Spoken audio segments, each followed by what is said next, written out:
Students, पहले तो congratulation, आप लोगों का 10th ख़त्म हो चुका है, लेवल 1 क्लियर हो चुका है। रिज़ल्ट तो आने ही वाला है बाद में, मई के महीने में।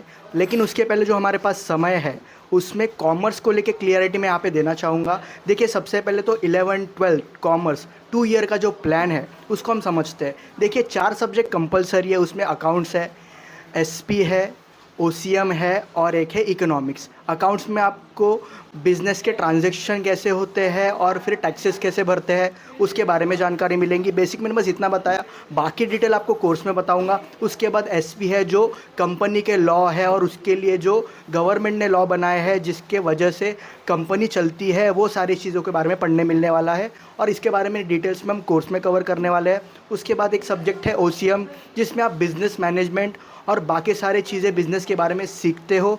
बहुत इंपॉर्टेंट है आपके लिए, यानी कि जो लोग बिज़नेस करने वाले हैं उसके लिए काफ़ी इंपॉर्टेंट सब्जेक्ट होता है ये।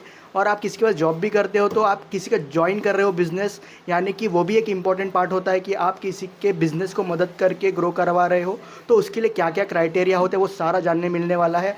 और उसके बाद सब्जेक्ट है इकोनॉमिक्स, जिसमें आपको जीडीपी के बारे में, प्राइजेस के बारे में, कॉस्ट, डिमांड, सप्लाई, गवर्नमेंट की पॉलिसी, इसके बारे में आपको पढ़ने मिलने वाला है। यानी कि बहुत इंपॉर्टेंट है यार, बहुत इंटरेस्टिंग रहने वाला है। आप ऐसी चीज़ें सीखने वाले हो मेरे साथ मिलकर, युगल सर, विजय सर के साथ मिलकर वीएम पाठ्यक्रम में। कॉमर्स एक नेक्स्ट लेवल पे जाने वाला है। 2 साल में आप वो चीज़ सीखने वाले हो जो लोगों को सालों लग जाते हैं सीखने के लिए। यानी कि जो 25-27 एज रहेंगी, वो एज का नॉलेज आपको हम 16-18 उम्र में देने वाले हैं। और आपकी जो बोर्ड एग्ज़ाम है उसका जो 2 ईयर प्लान होता है, उसमें हम आपका सिलेबस 2 बार पढ़ा के देने वाले हैं और 2 महीने की जो है वो टेस्ट सीरीज़ चलेगी।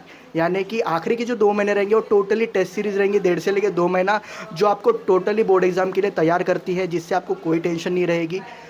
मतलब कि आपका प्रॉब्लम हम सॉल्व करके दे सकते हैं। फिर बात आती है कॉलेज के ऊपर, तो यहाँ पे सिंपल हम समझते हैं कि कॉलेज टाई अप भी ले सकते हैं और रेगुलर भी ले सकते हैं। और कोई टेंशन की बात नहीं, अगर आपने रेगुलर कॉलेज भी ले लिया तो क्या है कि कोई बच्चे नहीं भी जाते हैं तो कोई इशू नहीं आता है, हम आपकी मदद कर देंगे एप्लीकेशन लिखने में, तो आप निश्चिंत रहिए। और जो भी चीज़ें आपको डिटेल में जानना है उसके लिए ही हमने कोर्स को डिज़ाइन किया है, ताकि आप एक अपॉर्चुनिटी के साथ एंट्री लीजिए। और पांचवा जो सब्जेक्ट रहेगा हमारा, वो रहेगा इंग्लिश, जो कि कंपलसरी रहेगा। और उसके बाद जो ऑप्शनल सब्जेक्ट होते हैं उसमें 3 कैटेगरी है, जैसे कि आईटी, मराठी या फिर हिंदी। तो बहुत सारे बच्चे आईटी लेते हैं क्योंकि उससे फ्यूचर अपॉर्चुनिटी मिलती है।